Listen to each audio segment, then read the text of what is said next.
This video is brought to you by Big Bad Toy Store. Make your purchases through my personal link in the description to help out the channel. Furthermore, if you want to support me more directly, you can check out my YouTube channel membership for fun emojis and sneak peeks, or my Patreon. Links in the description. Continuing on from my repaint of the Studio Series Soundwave, I am getting into the Studio Series line, and I know it's a little bit late, so I'm playing catch-up. I really want Revenge of the Fallen Megatron, and he seems to be a little bit difficult to get a hold of, and because I was such a fan of the Revenge of the Fallen game, I also really want Grindor, which is on this way, and I would like Long Haul too, just because Long Haul's design is really cool. I also did pre-order that somewhat newly announced Autobot 5-pack, and I can't wait to get my hands on that because that Prime was really expensive originally. But anyway, this is actually the first Studio Series figure I bought, Starscream. I could choose between this one and the Revenge of the Fallen one with the tattoos, and the thing is, I just sort of thought this one looked better, especially in jet mode, which I'm probably not really going to use that much. But the Revenge of the Fallen figure was like all, I don't know, he had like a weird color, and then like for some reason they colored his face different, and I just feel like this one is a better start because this is a more accurate color to the actual Raptor, and clearly needs a little bit of paint because I want to paint pretty much everything that isn't the jet mode into silver,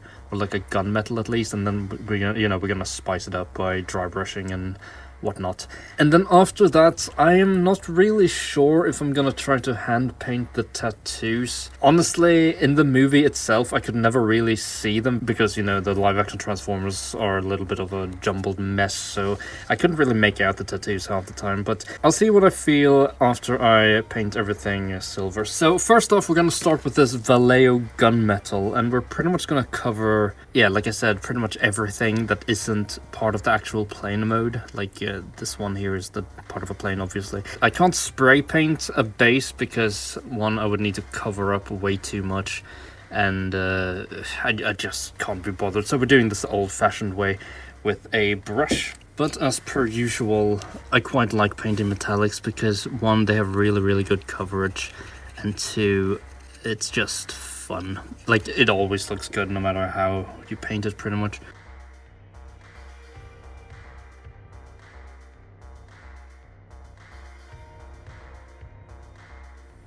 I'm always really fascinated when it comes to metallic paints because it really does make things like actually look like it's made out of metal. I know that's the point and everything, but I'm still just impressed by how we have gotten to this point where we can basically just paint realistic looking metal. And I also probably should have disassembled him a little bit, but you know me, I'm a little bit lazy when it comes to these kind of things, so I'll just be as careful as I can be.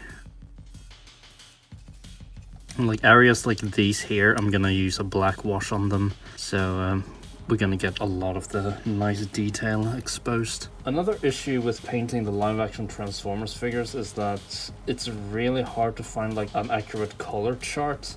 Starscream in the movie seems to be rather monochromatic anyway, so you know, if I don't get everything 100% perfect, then you know, that's fine.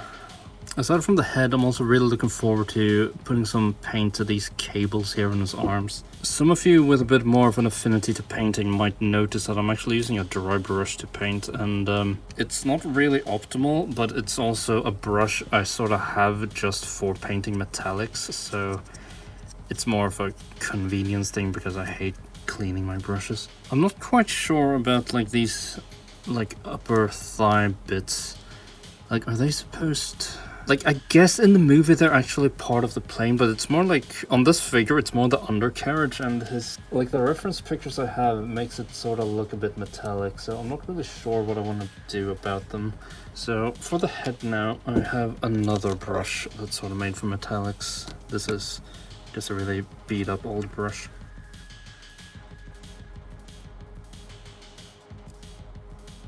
I'm also gonna end up repainting all this gold.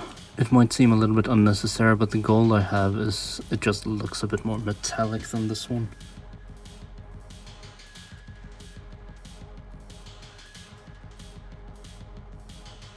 Okay, so as you can tell, I decided to remove a little bit of the metallic paint, most notably on these parts here and the shoulders, and these bits here as well. but I'm not really happy with it. I think what I'm gonna do is, like, I think the main issue I have is that this is just a little bit too plain and plasticky looking. So I was thinking of doing like a black wash over like all the like plain bits, and then I might just like pick away at it with a toothpick or something, and then I'll do a faint metallic dry brush on top of it, and then maybe like a little just a black dry brush to scuff it up a little bit. As per usual, I'm not really sure how this is gonna work out, and I usually tend to just wing it. So yeah, we'll see how it turns out. So I need a new Nuln oil because this one is almost run out completely. So got plenty on the brush here, as you can see. So we're just gonna do a nice stroke like so. And this doesn't really need to be good looking or anything because I'm gonna wipe away most of it. This is essentially just like a type of weathering stage.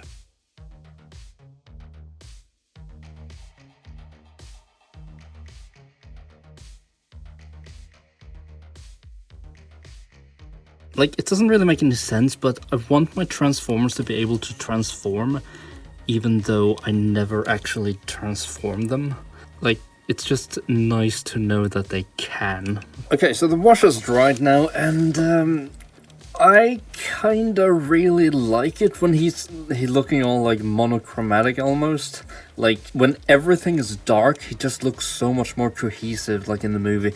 But I will remove like the majority of this wash just to see what everything looks like. But it is really tempting to just spray paint him like a gunmetal and then do some dry brushing on top of that with wear and then maybe some tattoo work. I was thinking actually that we straight up sand everything away because I sort of want some nice texture on it. And let's see how this like even looks. Nah, I think we just used the magic eraser like we did earlier. I don't know, it just looks so plasticky. And I don't really feel like repainting all of it manually. Maybe like if I spray paint all of him into like a gunmetal, and then from there I just add the tattoos and then call it a day pretty much. Like, we're gonna add a little bit of silver dry brushing and some like scuffs and stuff, I think. But I think he would actually look pretty good if he was like all silver. Okay, so all the silver paint is now dried up. There are still a couple of spots like here that the spray paint didn't get to, and I don't know, I might just paint the silver as well, just for consistency's sake, but I don't know. But anyway, the point is he's looking mighty silvery at the moment, and I actually quite like it. He does look a bit plain though, so I think the tattoos are a necessity. I'm also probably going to do some dry brushing with silver just to get more of like this look here that Soundwave has. So I am actually going to hand paint all the tattoos. Well, I'm not really sure about all because I'll see how difficult it's going to turn out. But for starters, we are going to just straighten out this bit. So he's transformed now, and like the thing is, where do I even start? Because I'm not going to use a stencil for this. I'm going to freehand all of it. So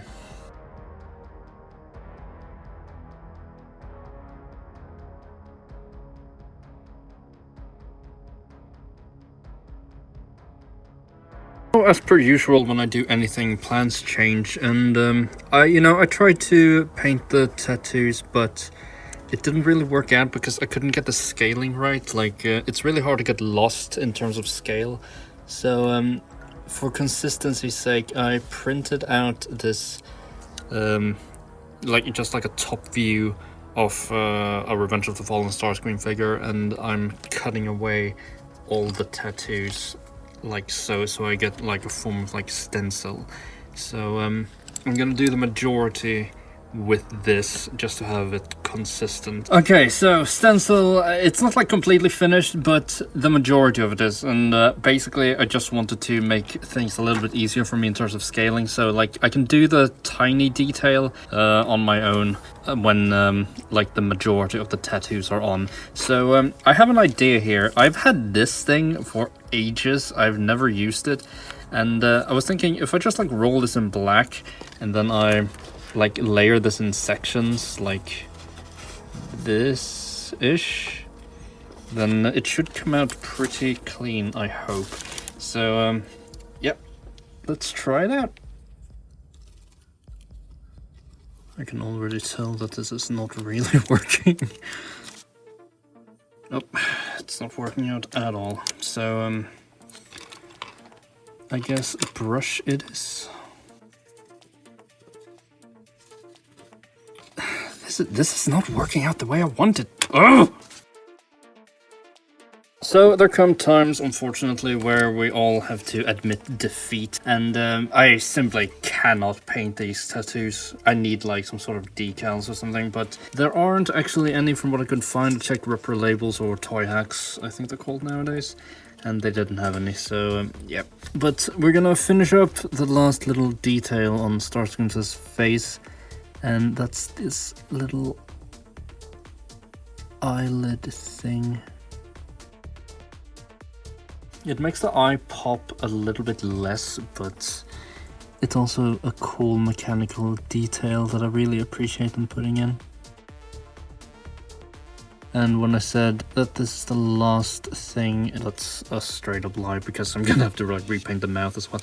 But this is where we are now. He is very, very silver. So we're gonna do the Soundwave treatment, and well, I can show you Soundwave stars. So here, so we're gonna give him a wash with black, and it's gonna go all over. I decided to paint him like this because I'm probably not gonna really use the Raptor mode too much, so as long as the robot mode pops, I think I'm good, honestly.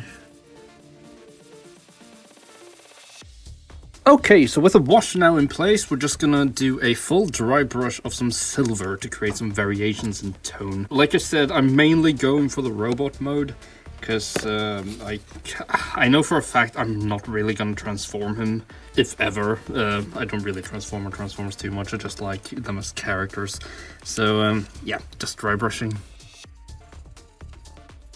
See, we're brightening up the metal a little bit. This also like cleans up the wash a bit, because a wash tends to leave behind like some, like you see like here, you see this lump of black. A dry brush after that usually cleans up like mistakes like that.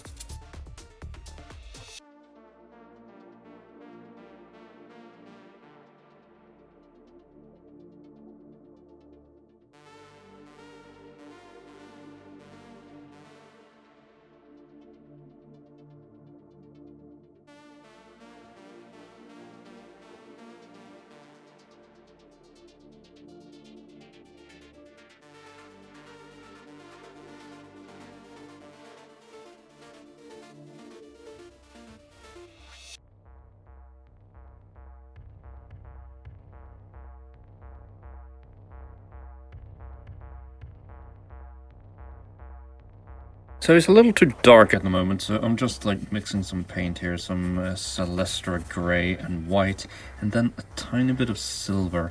And silver mixed is a bit of an oddity, because it doesn't really turn into the mixed paint and then metallic. It sort of just gets like a bit greyed out, because the silver is essentially grey according to when you mix paint. So this dulls the metallic a little bit, but that's fine. And in case you were wondering why I'm mixing paints like on my actual table, it's I'm just too lazy to go grab a palette.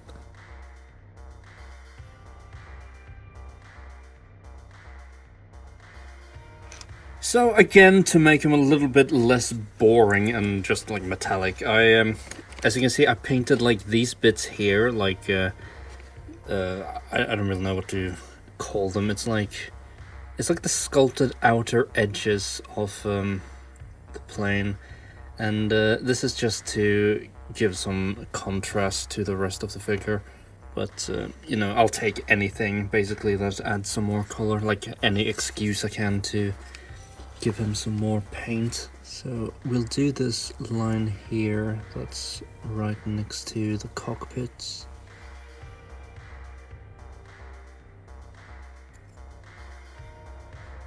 So here is Starscream all finished up, and I think he looks absolutely gorgeous. I'm really happy with how the dry brushing turned out. I like this sort of like speckly look for the metal, and he's still like very metallic, as you can see.